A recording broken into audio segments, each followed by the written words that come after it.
Bonjour, nous sommes le mardi 12 janvier euh, 2021. Alors, que fait un lanceur d'alerte ou une lanceuse d'alerte quand ces alertes n'ont absolument rien donné et quand le danger est maintenant là et le péril est grand? Qu'est-ce qu'il fait ou elle? Euh, je me pose la question. On peut la tentation, évidemment, est grande de jouer au schtroumpf à lunettes et de dire je vous l'avais bien dit, etc. Mais euh, ça va un moment. Mais qu'est-ce qu'on peut faire? On a pu dire aux gens empêchez qu'il se passe ceci ou cela. Faites que ça n'arrive pas, etc. Et puis c'est là, parce qu'on ne vous a pas écouté, on vous a appelé alarmiste, etc. Qu'est-ce qu'on fait maintenant? La seule chose qu'on peut faire, je crois, si on a encore envie de faire quelque chose, plutôt que de baisser les bras, et certains grands philosophes, certains grands penseurs ont baissé les bras à certains moments, et ils ont baissé les bras une fois pour toutes. Mais si on a encore envie de faire quelque chose, qu'est-ce qu'il faut faire? Il faut dire aux gens de se protéger et les aider à se protéger, parce qu'il n'y a, plus que ça qu'on puisse faire. Je voyais dans la colonne de droite là, de YouTube, ils ont toujours l'amabilité de recommander chaudement les choses que je dois regarder.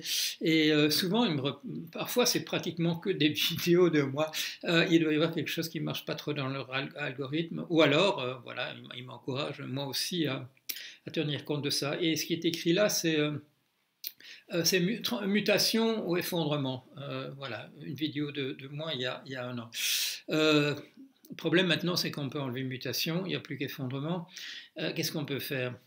Expliquer comment se mettre aux abris, etc. Mais c'est pas évident. Je regardais ce film, je l'avais jamais vu en fait. Bon, je le connaissais, c'est une légende.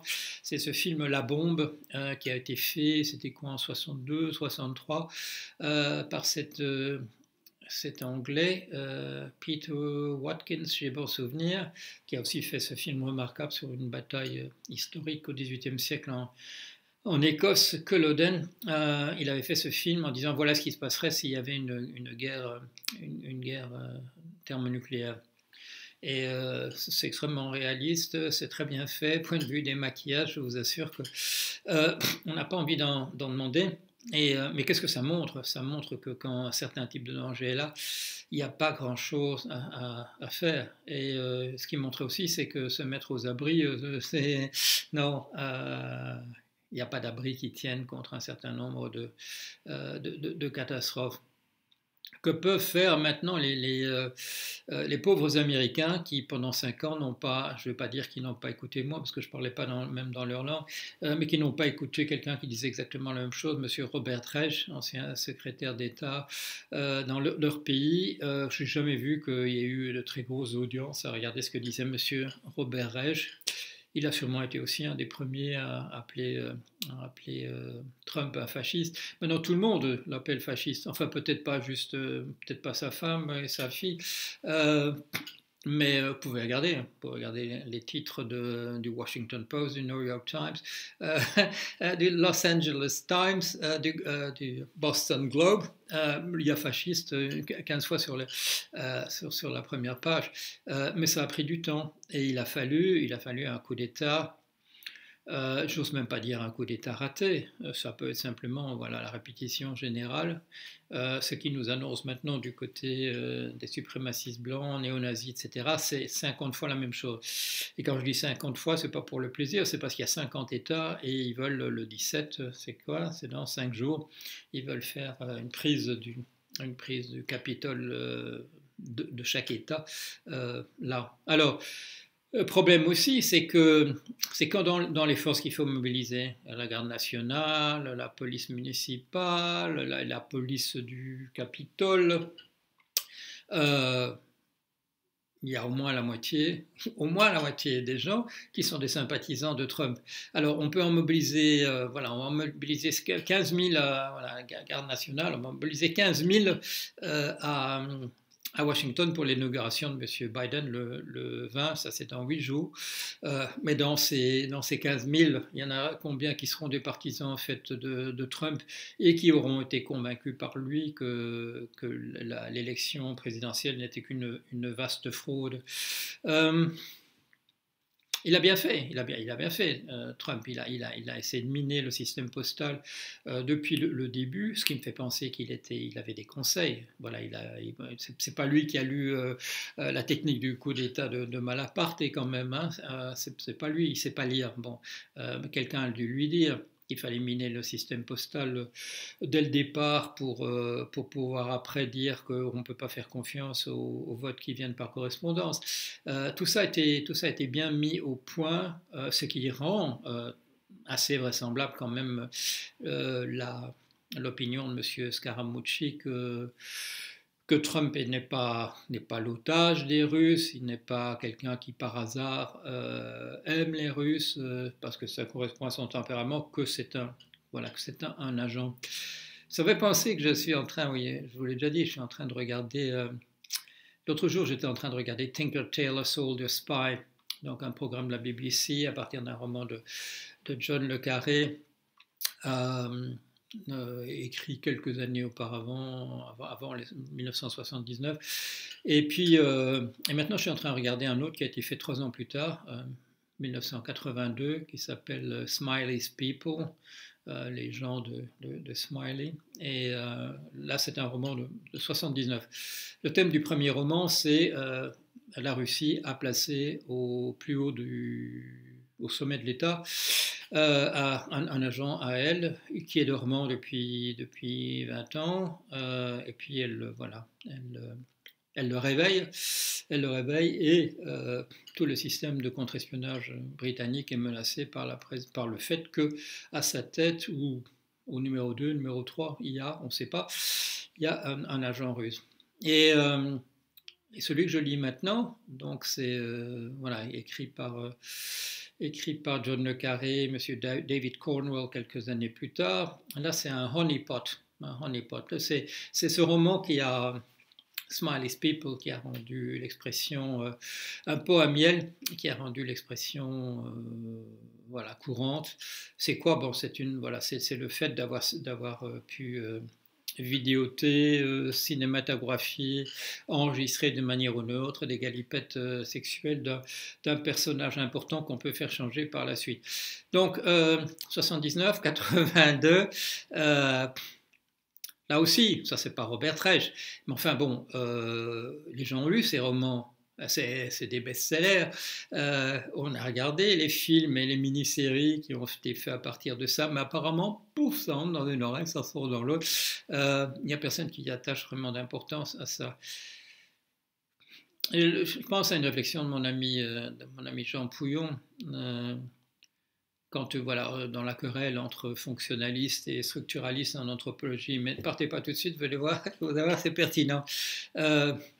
Les fonctionnalistes vous disent voilà, une société c'est un tout intégré, il faut pas si la religion vous paraît bizarre, si telle ou telle institution vous paraît bizarre, ne vous inquiétez pas, c'est un ensemble. Voilà, il faut regarder ça avec tout ce qui fonctionne dans cette société. Et l'ensemble fait fonctionner voilà, comme un organisme, une société qui nous paraît curieuse dans ses habitudes, dans ses mœurs, etc.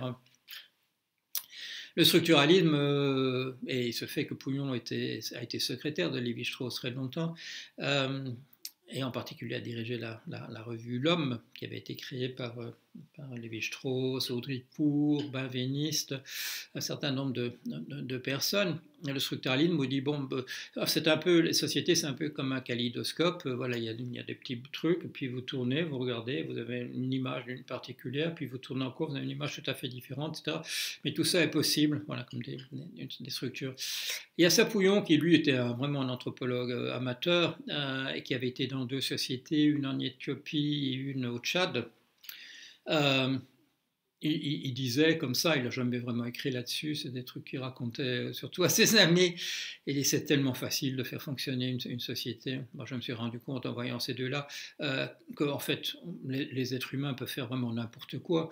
Le monde autour est tellement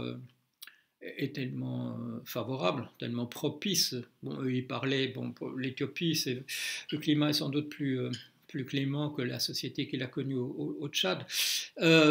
Mais c'est vrai, bon, moi j'ai vu des endroits où effectivement, pour manger dans une journée, il faut, voilà, il faut lever la main et puis prendre le fruit qui est là. Et quand c'est de l'anacardier, faites attention parce il faut d'abord faire cuire, sinon ça vous emporte la bouche. Mais ça c'est un petit aparté. Le monde est très, très, très, comment dire, très généreux vis-à-vis des êtres humains. On peut faire un petit peu n'importe quoi. Et je crois que là, c'est une réflexion tout à fait importante et fondamentale. Euh, mais c'est ça qui permet aux gens de se dire bon, bah, il faut pas trop, finalement, il faut pas trop s'inquiéter pour le lendemain. Alors il y a des trucs qui tombent de temps en temps, voilà, comme la peste, le choléra, l'épidémie de Covid-19. Et là, les gens tombent des nues en disant mais qu'est-ce que j'ai fait je suis pas responsable, c'est pas moi, etc. Mais non, c'est pas vous, non, c'est des choses qui arrivent, c'est des choses qui arrivent, c'est des choses qui arrivent aux êtres humains. Heureusement, pas tout le temps, et c'est pour ça que vous avez pu penser que ce genre de choses n'arriverait jamais. Euh, que peuvent faire les Américains hmm, je sais, se protéger, c'est quoi se protéger contre maintenant un soulèvement envers lequel 40 à 45% de la population est favorable. La tentation, c'est de dire il aurait fallu y penser avant, mais là, pour ça, c'est trop tard. Je peux quand même au passage faire comme je le fais en soulignant comme toujours. Ne croyez pas que c'est loin. Je ne sais pas encore comment ça va se terminer cette affaire, mais ne croyez pas que les États-Unis, ça ne concerne pas du tout. Il se passe toujours chez nous 5 ou 10 ans plus tard, et j'espère pas encore plus vite. Ce qui se passe chez eux, voilà, c'est l'Europe au carré, les États-Unis, donc ça viendra d'une manière ou d'une autre. Que peuvent-ils faire? Madame Pelosi, elle essaie de faire passer un nouvel impeachment. Son premier n'a rien donné.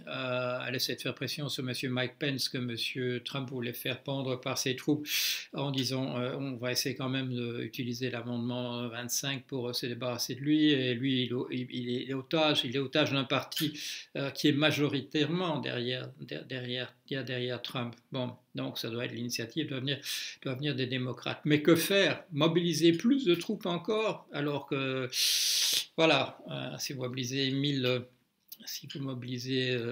militaires, il y aura 600 partisans de Trump voilà, parmi eux, et si vous en mobilisez 2000, il y en aura 1200. C'est très, très, très, très difficile. Alors, bon, qu'est-ce qu'on dit dans ce cas-là? Ben, on dit prions mes frères, c'est-à-dire qu'on espère que dans ces impondérables, il se passera comme il s'est passé l'autre jour, que finalement, bon, ceux qui voulaient tuer Pence et qui voulaient tuer Pelosi ne les ont pas trouvés, que la troupe, avec un nombre suffisant voilà, de gens qui sont battus contre ceux qui étaient là, ou en tout cas les ont fait sortir, arrive à temps. Mais ce genre de chance, il n'arrivera pas toujours. Et alors maintenant, dans 50 États, pour qu'il se passe absolument rien, pour qu'il n'y ait pas de mort dans 50 insurrections locales, euh, c'est même pas une question de probabilité. C'est que faire d'ici là? Bon, chacun l'a fait ce qu'il peut. J'ai consacré une vidéo hier aux GAFAMI en disant ben, tant mieux, heureusement qu'ils prennent les choses en main. Heureusement que les grandes entreprises ont déclaré hier qu'elles ne donneraient plus d'argent aux parlementaires qui sont intervenus pour essayer d'empêcher la validation de l'élection de Biden après que leurs amis aient essayé aient pris d'assaut le Capitole. Deutsche Bank dit on n'a plus affaire avec à monsieur Trump, on ne veut plus avoir affaire avec lui. Bon, il leur doit 300 millions de dollars. Comme il leur doit 300 millions de dollars, quand ils disent ça, ça va affermir sa résolution de tenter le tout pour le tout. Il faudrait, plusieurs personnes l'ont dit, il aurait fallu l'arrêter le soir même. Il fallait l'arrêter le soir même, lui laisser le temps encore de réfléchir, enfin pas de réfléchir, mais de pouvoir continuer à rallier ses troupes d'une manière ou d'une autre. C'était pas une bonne idée. Donc, Euh, Ses amis vont encore tenter des tas de choses dans les 8 jours qui nous séparent de l'inauguration. Et quoi qu'il arrive, ils ne seront pas muets le 21, le 22, le 23, etc. Et il peut se passer encore énormément, énormément de choses d'ici là sur ces 8 jours. S'ils n'arrivent pas le 17 à mettre le feu aux poudres complètement, ils le feront le 20, 3 jours plus tard. On ne peut pas les mettre tous en prison. Regardez, bon, ceux qui étaient au Capitole, ils sont tous rentrés chez eux. On en a arrêté quelques-uns par la suite. Mais tout le monde dit qu'est-ce qui s'est passé. On attendait le FBI. Je ne sais pas si on dit FBI en français peut-être. Le FBI, la police fédérale. Et elle est arrivée comme les carabiniers d'Offenbach, elle est arrivée 6 heures plus tard, pendant que les gens et les parlementaires étaient terrés dans les caves du Capitole, y compris M. Lindsey Graham, qui a changé d'avis après la pétoche, l'a fait changer de camp.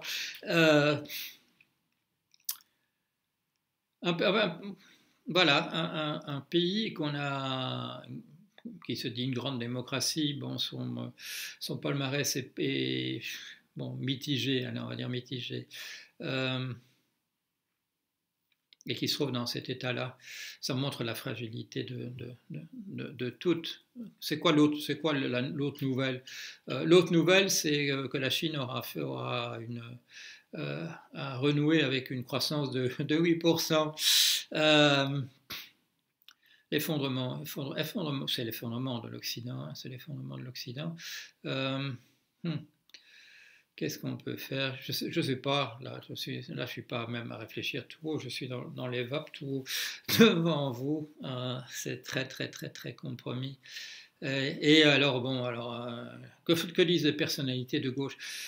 Quand on regarde ce que disent les personnalités de gauche, les personnes à qui je pense, c'est pas monsieur, mon ami Ruffin. Mon ami Ruffin a fait quelque chose qu'il ne faut pas faire.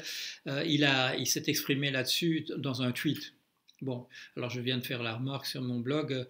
Quand on parle de choses importantes, il ne faut pas le faire en moins de 3 pages ou en moins de 20 minutes sur une vidéo. Le faire en un seul tweet, c'est prêter le flanc à toutes les critiques possibles. Tout le monde peut se méprendre sur ce que vous dites. Quand moi j'ai parlé de la même, je ne connaissais pas le tweet de François Ruffin quand j'ai fait ma vidéo hier sur les GAFAMI, mais pour m'exprimer sur ce qu'ont fait les GAFAMI en censurant des comptes, etc. Vous avez vu hier, je ne sais pas, il y avait au moins 10 minutes. Hein, il faut faire très attention. Et puis quand les personnalités de gauche s'expriment, moi ce qui m'a épaté dans les jours, dans les dernières 48 heures, ces grandes personnalités de la gauche, elles n'ont pas lu Lénine, elles n'ont pas lu Marx, elles n'ont pas lu Trotsky, elles n'ont pas lu Mao Tse-tung, elles n'ont pas lu la technique du coup d'État de Malaparte. Je crois qu'elles n'ont aucune culture, ou alors elles n'ont pas lu les grands classiques. Elles n'ont pas lu les grands classiques quand même. Des gens de gauche devraient avoir lu. Même si c'est pas d'accord à l'arrivée, avoir lu Marx, avoir lu Liebknecht, avoir lu Rosa Luxembourg, avoir lu ce que ceux qui ont appris dans des crises, ce qu'ils nous ont légué comme message, voilà. Et vous connaissez mon opinion sur Marx, celle sur Lénine, je ne vous l'ai encore jamais dite, celle sur Trotsky, j'ai eu l'occasion de le dire parce que j'en ai parlé à propos de la relation que Keynes, John Maynard Keynes avait avec Lénine. Mais mes amis, il n'est pas trop tard. Hein. Lisez les grands classiques du courant de pensée auquel vous dites être attaché. Il y a des choses à prendre. Hein. On reproche à tout moment aux gens autour de nous de ne pas tirer les leçons du passé, mais donnez pas le mauvais exemple. Les leçons du passé ont été tirées, lisez-les. Et apprendre à y laisser, évidemment, chez Trotsky, Lénine et Mao Tse-tung. Mais Mais sachez au moins ce qui est écrit là, s'il vous plaît. Voilà, bon, voilà ce que je peux faire. Je veux dire aux Américains, je ne sais pas trop quoi, mais soyez prêts pour le pire. Et aux gens ici, renseignez-vous, hein, renseignez-vous. Ça peut venir, ça peut venir. Voilà. Allez, à bientôt.